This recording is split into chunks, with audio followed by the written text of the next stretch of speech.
আপনারা দেখছেন হলদিবাড়ি টাইমস। জলে ডুবে মৃত্যু হলো এক বৃদ্ধর। ঘটনাটি ঘটে মঙ্গলবার বিকেল নাগাদ হলদিবাড়ি ব্লকের বক্সিগঞ্জ গ্রাম পঞ্চায়েতের অধীন বাজেজমা খাস বস এলাকায়। পরিবার সূত্রে জানা যায়, ওই বৃদ্ধর নাম নারায়ণ চন্দ্র সরকার, বয়স 60 বছর।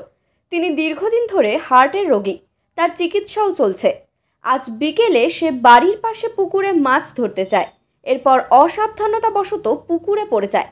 পরিবারের সদস্যরা বিষয়টি দেখতে পেয়ে তৎক্ষণাৎ তাকে উদ্ধার করে হলদিবাড়ি গ্রামীণ হাসপাতালে নিয়ে আসলে কর্তব্যরত চিকিৎসক ওই বৃদ্ধকে মৃত বলে ঘোষণা করেন। হার্টের পেশেন্ট, দীর্ঘদিন থেকে ওষুধ খায়। আর বাইরে চিকিৎসা করা হয়েছিল, এই বুকের মধ্যে মেশিন বসানো আছে। তো পুকুরে মাছ ধরতে গেছিল, তো ওখান থেকে হসপিটাল নিয়ে আসি। মানে পুকুরে মাছ ধরতে কি পুকুরে পড়ে গেছে?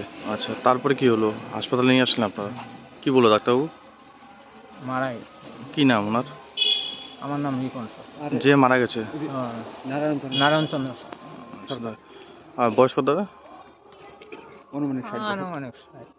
আর কোন জায়গার ঘটনা? বাজেজমা খাস 44 নম্বর। ঠিক।